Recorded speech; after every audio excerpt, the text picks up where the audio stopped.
আসসালামু আলাইকুম। আমি প্রফেসর রাশেদ। আজকে আমি আর্টিকারিয়া বা এক ধরনের অ্যালার্জি নিয়ে কথা বলবো।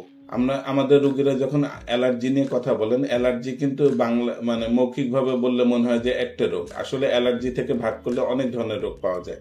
তো অ্যালার্জির মধ্যে আজকে একটি গুরুত্বপূর্ণ রোগ বা আর্টিকারিয়া নিয়ে আমি আমার রোগীদের সঙ্গে কথা বলবো। আর্টিকারিয়া কিন্তু একটি কমন রোগ, যেটাকে আপনার বাংলায় বললে অনেকে বুঝবেন, যেটাকে গোল গোল চাকা চাকা হয়ে যায়, এরকম গোল গোল সাইজের হয়ে যায় এবং এই গোলটা শরীরের বিভিন্ন হাতে, পায়ে, বুকে, পিঠে, এরকম যে কোনো জায়গায় হতে পারে। এই গোল গোল চাকাটা সাধারণত উঁচু হয়ে যায় এবং লাল হয়ে যায়। অনেক ক্ষেত্রে, বেশিরভাগ ক্ষেত্রে খুব বেশি পরিমাণে চুলকায়, অনেক ক্ষেত্রে কিন্তু এরকম ব্যথাও করতে পারে।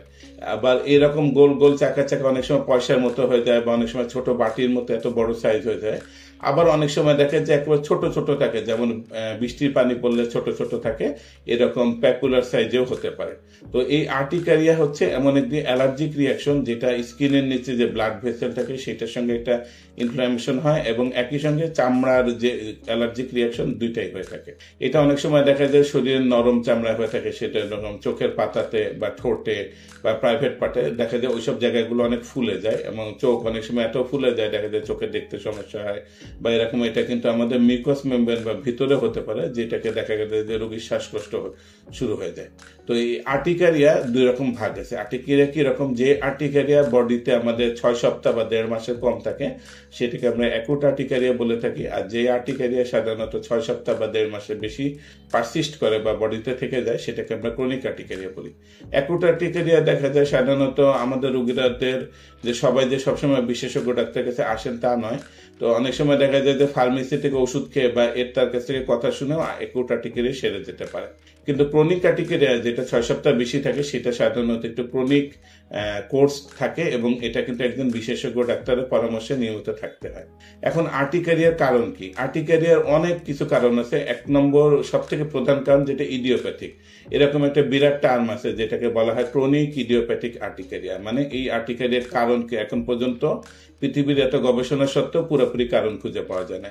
কারণ খুঁজে না পাওয়া গেলেও বিভিন্ন মেকানিজম খুঁজে পাওয়ার কারণে এটা চিকিৎসা কিন্তু মোটামুটি ভালোভাবে দেওয়া সম্ভব। তো ক্রনিক ইডিওপ্যাথিক আর্টিকারিয়া বলে মোট আর্টিকারিয়া শতকরা 50 থেকে 70% রোগী কিন্তু অজানা কারণে আক্রান্ত হয়ে থাকে। এছাড়া কারণের মধ্যে যেমন খাদ্য বা ফুড অনেক বেশি পরিমাণে এফেক্টেড। অনেক সময় দেখা যায় ফুড অ্যাডিটিভ, মানে ফুড যেসব প্রিজারভেটিভ, যেসব খাবারের সঙ্গে অনেক উপাদান দেওয়া হয় যেগুলোকে খাদ্যকে ভালো রাখার জন্য, বা অন্য কোনো কেমিক্যাল দেওয়া হয়, বা অনেক সময় বিভিন্ন ধরনের ডাই ব্যবহার করা হয়, সবগুলাতে কিন্তু আমাদের আর্টিকারিয়া ডেভেলপ করতে পারে। অনেক সময় বিভিন্ন ধরনের ইনফেকশন, সেটা গলার ইনফেকশন, চেস্টে ইনফেকশন, প্রস্রাবের নালীর ইনফেকশন, বা এরকম অন্য কোনো জ্বরে বা এরকম জিআইটি ইনফেকশনেও কিন্তু আর্টিকারিয়া হতে পারে।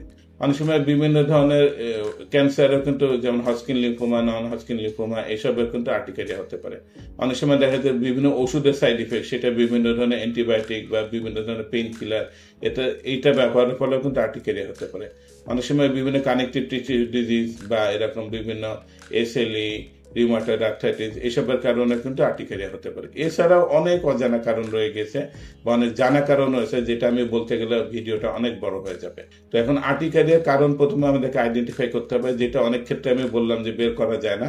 বের করা সম্ভব হলে আমাদের প্রথমে চিকিৎসাটা কিরকম হবে? চিকিৎসাটা হলে আমাদেরকে এই বন্ধ করে দিতে হবে, যেইটা ইনসাইটিং এজেন্ট বা খাবার বলেন বা অন্য কোনো সম্পর্ক বলেন, সেটাকে হল্ট করতে হবে বা স্টপ করতে হবে।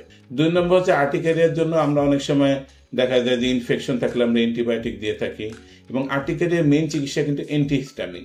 অ্যান্টিহিস্টামিন নিয়ে আমরা ভবিষ্যতে হয়তো কোনো ভিডিও করবো ইনশাল্লাহ। তো অ্যান্টিহিস্টামিন হচ্ছে অ্যালার্জিক রিয়াকশন। আমাদের কথ্য ভাষা বা আমাদের সাধারণ মানুষজন যেটা জানে সেটা অ্যান্টিহিস্টামিন অ্যালার্জিক ওষুধ।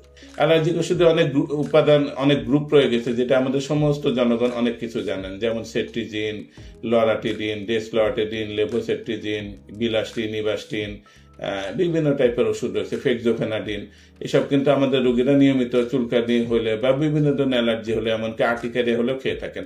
এটাই চিকিৎসা হলো মেইন চিকিৎসা আমাদের আর্টিকারিয়াতে। এটা কিভাবে ব্যবহার করতে হবে, কত ডোজে দিতে হবে, কখন বাড়াতে হবে, কখন কমাতে হবে, এই মুন্সিয়ানাটা কিন্তু আমাদের ডার্মাটোলজিস্ট বা স্কিনের ডাক্তাররা এটা নির্ধারণ করে থাকে। আর দেখা যায় যে এর আমরা যদি কারণ বের করতে পারি, তো দেখা যায় ইনফেকশন হলে আমরা অ্যান্টিবায়োটিক দিব, ফাঙ্গাসের কারণ হলে অ্যান্টিফাঙ্গাল দিব, কানেকটিভ টিস্যু ডিজিজের সমস্যা হলে ডিজিজ মডিফাইং ড্রাগ দিব, খাবারের সমস্যা হলে খাবার উইথড্র করব, বা এরকম আবহাওয়াজনিত সমস্যা হলে ওই আবহাওয়া থেকে ত্যাগ করতে বলো, স্ট্রেস হলে স্ট্রেস ম্যানেজমেন্ট করতে হবে, এটা ব্যবহার করতে হবে। অনেক সময় আমরা টপিক্যাল স্টেরয়েড জাতীয় মলম দিয়ে থাকি, যেটা সাধারণত আর্টিকারিয়া হুইল বা চাকা চাকা বা চুলকানোটাকে কমাতে সাহায্য করে। অনেক সময় দেখা যায় যে এটা আমরা এত মারাত্মক হয়ে যায়, রোগীর অবস্থা খুব খারাপ, তখন আমরা দেখা যায় যে ওনাকে আমরা ওরাল স্টেরয়েড বা খাওয়ার স্টেরয়েড দিয়ে থাকি, যেটা দ্বারা এরকম এই আর্টিকারিয়াটা ভালো হয়ে থাকে। আর্টিকারিয়া এমন কিছু কিছু আর্টিকারিয়া আছে যে নর্মালি ম্যানেজ করা যায়, কিছু কিছুকে আমরা বলি রিক্যালসিটেন্ট, চিকিৎসা করা হচ্ছে একটুও কমছে না, আবার কিছু কিছু আছে খুব র্যাপিডলি রিকার করছে, এটা করা হচ্ছে। এই জন্য যখন ইমার্জেন্সি আর্টিকারিয়া হবে তখন এটাকে এর সিভিয়ারিটি বা মারাত্মক বুঝে আমরা সেটা নির্ধারণ করি যে কোন পর্যায়ে চিকিৎসা চলবে। কোনো কোনো আর্টিকারিয়া অল্প সময় চিকিৎসা করলে ভালো হয়ে যায়, কোনো সময় কোনো কোনো আর্টিকারিয়া ওষুধ দীর্ঘমেয়াদী খাওয়া লাগে। এই জন্য রিস্ক বেনিফিট রেশিও দেখে আর্টিকারিয়া চিকিৎসা করতে হবে। তবে এটা এমন মারাত্মক রোগ না এটা থেকে যে রোগীর মৃত্যু সাধারণত হবে, এবং একই সঙ্গে এটা দেখা যাবে যে দীর্ঘমেয়াদী তার ওষুধের উপর নির্ভর থাকতে হবে, অনেক ক্ষেত্রে সেটাও হয় না।